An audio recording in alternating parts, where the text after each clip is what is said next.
Hey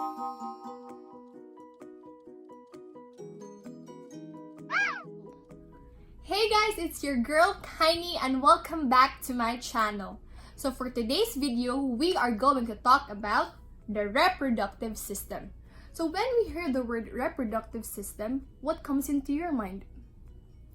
Okay, so since we were elementary, reproductive system was taught to us by our teachers, and as a child, the thing that comes into your mind when you hear the word reproductive system is that it talks about the vagina or it talks about the penis. But as we grow older, we need to be more knowledgeable about what is the reproductive system. So here, anatomy and physiology will now come in. So without further ado, let us all start. So we have the what, how, and why of the reproductive system. So first, let us all tackle about the what. So, the reproductive organs of men and women produces gametes and contribute to the development of secondary sex characteristics. Next is the how. Male testes produces sperm, whereas female ovaries produces egg.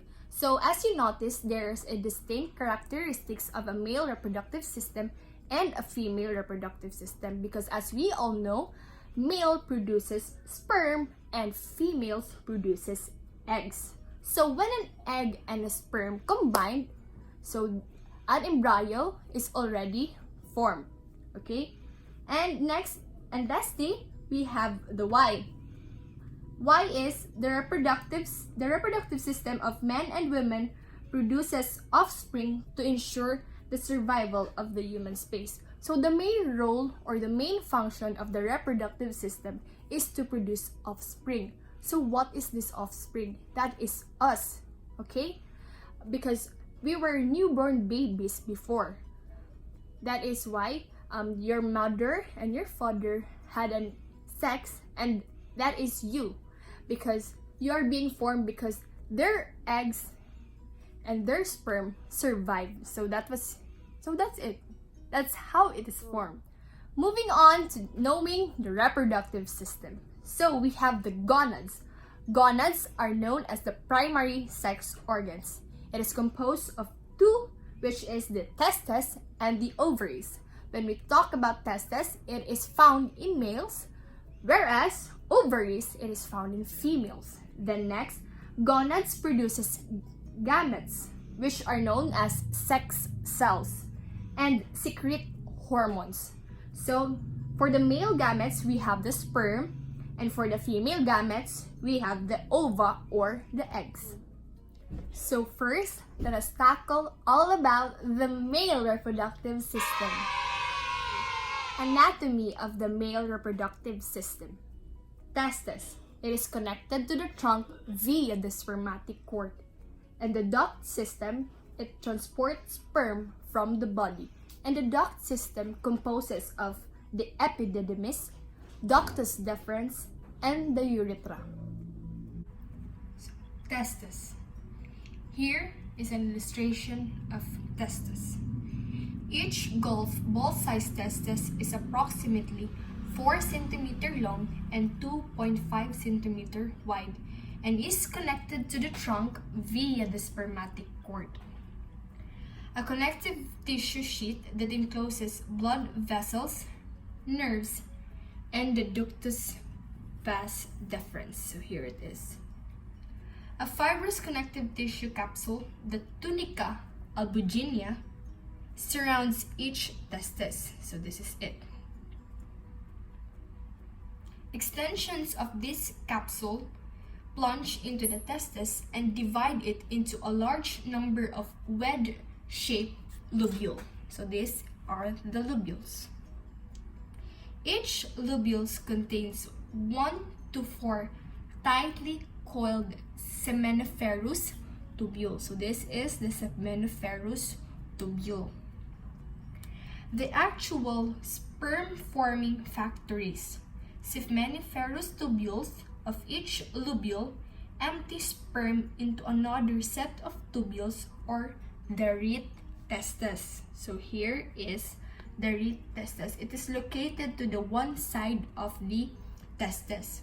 Sperm travel through the testes to enter the first part of the duct system to the epididymis, which hugs the external surface of the testes. Lying in the soft connective tissue surrounding the seminiferous tubules are the interstitial cells, functionally distinct cells that produce androgens, the most important of which is testosterone. Thus, the sperm-producing and hormone-producing functions of the testes are carried out by completely different cell populations. Now we move on to the duct system. First, we have the epididymis.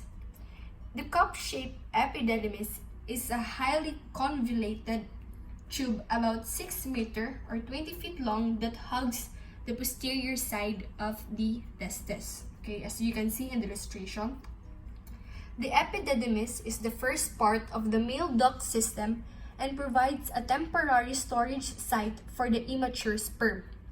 While the sperm make their way along the tortuous course of the epididymis, they mature, developing the ability to swim. When a man is sexually stimulated and ejaculates to shoot forth, the walls of the epididymis contract to expel the sperm into the next part of the duct system, which is the ductus deferens. Ductus deferens.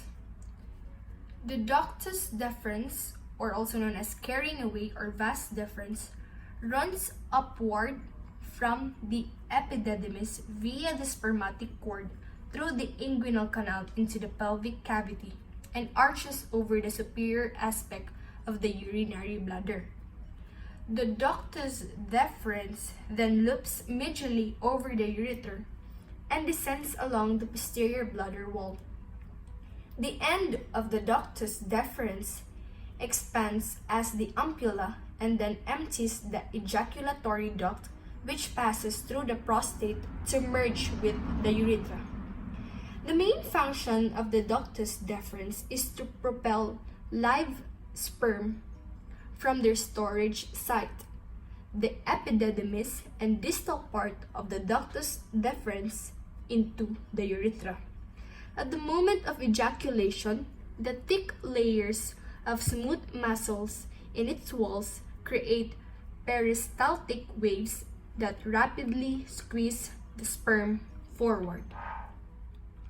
Urethra. The urethra, which extends from the base of the urinary bladder to the tip of the penis, is the terminal part of the male duct system. It has 3 named regions. First is the prostatic urethra. Okay? It is surrounded by the prostate gland. And the second is the membranous urethra. Here it is, spanning the distance from the prostatic urethra to the penis. And the third is the spongy or the penile urethra, running within the length of the penis and opening to the body exterior via external urethral orifice. The male urethra carries both urine and sperm to the body exterior, thus it serves 2 masters, the urinary and reproductive systems. However, urine and sperm never leave the body at the same time. When ejaculation occurs and sperm enter the prostatic urethra from the ejaculatory ducts, the bladder sphincter constricts. This event not only prevents urine from passing into the urethra, but also prevents sperms from entering the urinary bladder. Accessory glands and external genitalia. Accessory organs. It includes the paired seminal vesicle, the single prostate gland, and the paired bulbourethral gland. Next, we have the external genitalia, which includes the penis and the scrotum. Accessory organs. First, we have the seminal vesicle. The seminal vesicle are located at the base of the bladder. These large hollow glands, each 6 to 7 centimeters, produces about 60% of seminal fluid, the fluid portion of semen. Their thick, yellowish secretion is rich in sugar, vitamin C, prostaglandins, and other substances that nourish and activate the sperm passing through the tract. The duct of each seminal vesicle joins that of the ductus deferens on the same side to form the ejaculatory duct. Thus, sperm and seminal fluid enter the urethra together during ejaculation. Prostate. The prostate is a single donut-shaped gland. Here it is. It is about the size of a peach pit. It encircles the upper part of the urethra just inferior to the urinary bladder. Prostate fluid is milky and plays a role in activating sperm. During ejaculation, the fluid enters the urethra through several small ducts. Because the prostate is located immediately anterior to the rectum, its size and texture can be palpated by digital examination through the anterior rectal wall. Bulbourethral glands. The bulbourethral glands are tiny, pea-sized glands inferior to the prostate gland. They produce a thick, clear mucus that drains into the penile urethra. This secretion is the first to pass down the urethra when a man becomes sexually excited. It cleanses the urethra of trace acidic urine prior to ejaculation, and it serves as a lubricant during sexual intercourse. External genitalia. First, we have the penis. The penis, or known as the tail, functions to deliver sperm into the female reproductive tract. The skin-covered penis consists of a shaft of penis, which ends in an enlarged tip, which is the glans penis. The skin covering the penis is loose and it folds downward to form a sleeve of skin, or the prepuce. Here it is, the prepuce, or foreskin, around the proximal end of the glans penis. Frequently in the United States, the foreskin is surgically removed shortly after birth in a procedure called circumcision. Spermatogenesis means the production of sperm cells and begins at puberty and continues throughout life.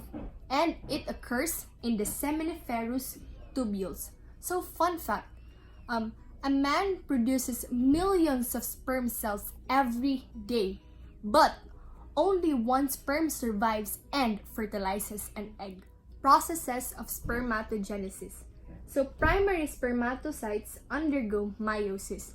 So meiosis is a type of nuclear fission that occurs in the gonads, which is the testes and the ovaries. Next is the haploid spermatids are produced. So in spermatogenesis, the gametes are called spermatids. Spermiogenesis. All the excess cytoplasm is being sloughed off, and what remains are these three different regions, which is the head, midpiece, and the tail. So head, it contains the DNA covered by the acrosomes. And also, late spermatids are produced with distinct or with different regions. So this is this. Next is sperm cells results after maturing of the spermatids. And spermatogenesis takes 64 to 72 days. The female reproductive system. Ovaries. The paired ovaries are like the size of almonds but twice larger. So it is composed of ovarian follicles or the sac-like structures. And the structure of an ovarian follicle, which is composed of oocyte and the follicular cells. Ovary. So here is the ovary. An internal view of an ovary reveals many tiny sac-like structures called ovarian follicles. Each follicle consists of an immature egg called an oocyte, surrounded by one or more layers of very different cells called follicle cells. As a developing egg within a follicle begins to ripen or mature, the follicle enlarges and develops a fluid-filled central region called an antrum. Duct system. First, we have the uterine tubes. The uterine tubes or fallopian tubes, here it is, form the initial part of the duct system. They receive the ovulated oocyte and provide a site where fertilization can occur. Each of the uterine tubes is about 10 cm or 4 inches long and extends medially from an ovary to empty into the superior region of the uterus. Like the ovaries, the uterine tubes are enclosed and supported by the broad ligament. Uterus. So here is the body of the uterus. The uterus, also known as womb, is located in the pelvis between the urinary bladder and rectum. It's a hollow organ that functions to receive, retain, and nourish a fertilized egg. In a woman who has never been pregnant, it is about the size and shape of a pear. During pregnancy, the uterus increases tremendously in size, and during the latter part of pregnancy can be felt well above the umbilicus. The uterus is suspended in the pelvis by the broad ligament and anchored anteriorly and posteriorly by the round ligament and uterosacral ligament. Vagina. So as you can see, the vagina is located here. The vagina is a thin-walled tube, 8 to 10 cm long. It lies between the bladder and rectum and extends from the cervix to the body exterior.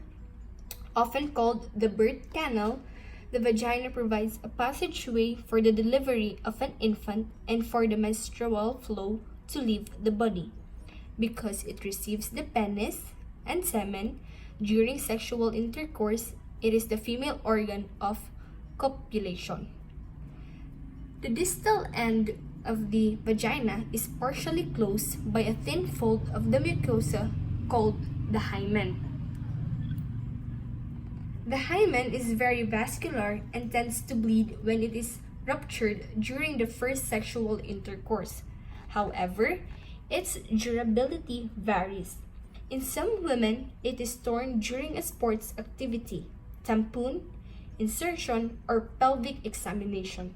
Occasionally, it is so tough that it must be ruptured surgically if intercourse is to occur.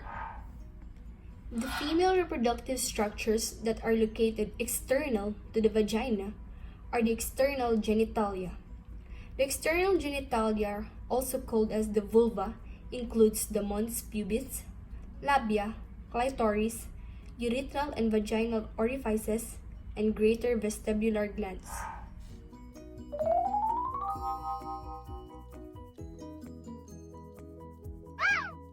Stages of pregnancy and development. So there are 4 stages of pregnancy. So first we have the fertilization. It is the fertilization of the egg. Next is the embryonic development, the development of the embryo. So as we all know, an embryo is being formed when the male sperm and the female egg is being combined. Next is we have the fetal development. So the development, we are knowing the development of the fetus. Lastly, we have the childbirth or the birth of the child. Accomplishing fertilization. For fertilization to occur, a sperm must reach the ovulated secondary oocyte. The oocyte is viable for 12 to 24 hours after ovulation, and sperm generally retain their fertilizing power within the female reproductive tract for 24 to 48 hours after ejaculation. Consequently, for fertilization to occur, sexual intercourse must occur no more than 2 days before ovulation and no later than 24 hours after. At this point, The oocyte is approximately 1/3 of the way down the uterine tube. Remember that sperm are motile cells that can propel themselves by lashing movements of their tails. If sperm are deposited in a female's vagina at the approximate time of ovulation, they are attracted to the oocyte by chemicals that act as homing devices, allowing them to locate the oocyte. It takes 1 to 2 hours for sperm to complete the journey up the female duct system into the uterine tubes, even though they are only about 12 centimeters or 5 inches away. So here is an illustration of the events of embryonic and fetal development. So as the zygote journeys down the uterine tube, it begins to undergo rapid mitotic cell divisions, forming first 2 cells, then 4, and so on. This early stage of embryonic development is called cleavage, or the B, early cleavage or 4-cell stage. Then C, we have the morula. By the time the developing embryo reaches the uterus, about 3 days after ovulation or on day 17 of the woman's cycle, it is a morula, C, okay? A tiny ball of 16 cells that looks like a microscopic raspberry. The uterine endometrium is still not fully prepared to receive the embryo at this point, so the embryo floats free in the uterine cavity, temporarily using the uterine sections for nutrition. While still unattached, the embryo continues to develop until it has about 100 cells, and then it hollows out to form a ball-like structure called blastocyst or blastocyte. Here it is, the D and E. We have early and the late. So that is how a zygote is being developed. Effects of pregnancy on the mother. The period from conception to birth can be a difficult time for the mother. Pregnancy causes not only obvious anatomical changes in the mother, but also striking changes in her physiology. Anatomical changes. The ability of the uterus to enlarge during pregnancy is nothing less than remarkable. Starting as a fist-sized organ, the uterus grows to occupy most of the pelvic cavity by 16 weeks. As pregnancy continues, the uterus pushes higher and higher into the abdominal cavity. As birth nears, the uterus reaches the level of the xiphoid process and occupies the bulk of the abdominal cavity. The increasing bulkiness of the abdomen changes the woman's center of gravity, and many women develop an accentuated lumbar curvature or the lordosis, often accompanied by backaches during the last few months of pregnancy. Placental production of the hormone relaxin causes pelvic ligaments and the pubis symphysis to relax, widen, and become more flexible. This increases the width of the birth canal to ease birth passage, but it may also result in a waddling gait during pregnancy. Gastrointestinal system. Many women suffer nausea, commonly called morning sickness, during the first few months of pregnancy until their system adjusts to elevated levels of progesterone and estrogens. Heartburn is common because the esophagus is displaced and the stomach is crowded by the growing uterus, which favors reflux of stomach acid into the esophagus. Another problem is constipation due to decline in motility of the digestive tract during pregnancy. Urinary system. The kidneys have the additional burden of disposing of fetal metabolic waste, and they produce more urine during pregnancy. Because the uterus compresses the bladder, urination becomes more frequent, more urgent, and sometimes uncontrollable. The last condition is called stress incontinence. Respiratory system. The nasal mucosa responds to estrogens by becoming swollen and congested. Thus, nasal stuffiness and occasional nosebleeds may occur. Vital capacity and respiratory rate increase during pregnancy, but residual volume declines and many women exhibit difficult breathing during the later stages of pregnancy. Cardiovascular system. Perhaps the most dramatic physiological changes occur in the cardiovascular system. Total body water rises and blood volume increases by 25 to 40% to accommodate the additional needs of the fetus. The rise in blood volume also acts as a safeguard against blood loss during birth.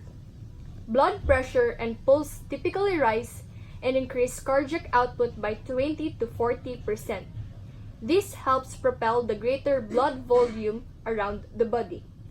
Because the uterus presses on the pelvic blood vessels, venous return from the lower limbs may be impaired somewhat, resulting in varicose veins or swollen ankles and feet. Childbirth. Childbirth, also called parturition or bringing forth young, is the culmination of pregnancy. It usually occurs within 15 days of the calculated due date, which is 280 days from the last menstrual period. The series of events that expel the infant from the uterus is referred to as labor. So, initiation of labor. Estrogen levels rise, uterine contractions begin, the placenta releases prostaglandins, oxytocin is released by the pituitary, and lastly, combination of these hormones produces contractions. Stages of labor. The process of labor is commonly divided into 3 stages. Stage 1. Dilation of the cervix or the dilation stage. The dilation stage is the time from the appearance of true contractions until the cervix is fully dilated by the baby's head. As labor starts, regular but weak uterine contractions begin in the upper part of the uterus and move inferiorly toward the vagina. Gradually, the contractions become more vigorous and more rapid, and as the infant's head is forced against the cervix, with each contraction, the cervix begins to soften, becomes thinner, and dilates. So as you can see here, okay? Eventually, the amnion ruptures, releasing the amniotic fluid, an event commonly referred to as the woman's water breaking, and the dilation stage is the longest part of labor and usually lasts for 6 to 12 hours or more. Next, we have the expulsion or the delivery of the infant or stage 2, okay? The expulsion stage, okay, here it is, the expulsion stage, is the period from full dilation to delivery of the infant. In this stage, the infant passes through the cervix and vagina to the outside of the body. As you can see in the illustration, the baby is already being pulled out or going out of the vagina. During this stage, a mother experiencing natural childbirth, that is undergoing labor without local anesthesia, has an increasing urge to push or bear down with the abdominal muscles. Although this pace can take as long as 2 hours, it is typically 50 minutes in a first birth and around 20 minutes in subsequent births. So lastly, we have the delivery of the placenta, and this is the stage 3, which is the placental stage. So the placental stage or the delivery of the placenta is usually accomplished within 15 minutes after birth of the infant. The strong uterine contractions that continue after birth compress uterine blood vessels, limit bleeding, and cause the placenta to detach from the uterine wall. The placenta and its attached fetal membranes, collectively called the afterbirth, are then easily removed by a slight tug on the umbilical cord. All placental fragments must be removed to prevent continued uterine bleeding after birth, or known as the postpartum bleeding. To wrap it up, we discussed all about the male reproductive system, the female reproductive system, and the stages of pregnancy and development.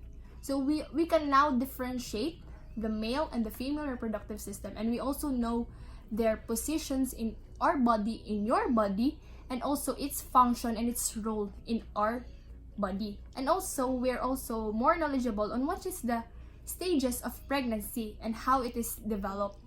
I hope you gain more knowledge about the reproductive system as I discussed this to you. So don't forget to give this video a thumbs up and comment down below what topic make you interested to, and share this to your friends, to your loved ones, to your family, for them to be able to know about the reproductive system. So again, this is Khynny Sudario from BSN 1B and a student from Colegio de Santa Lourdes of Leyte Foundation Incorporated. So thank you so much for listening, and I hope you have a great day, and don't forget, your dad's kind amazing. Bye!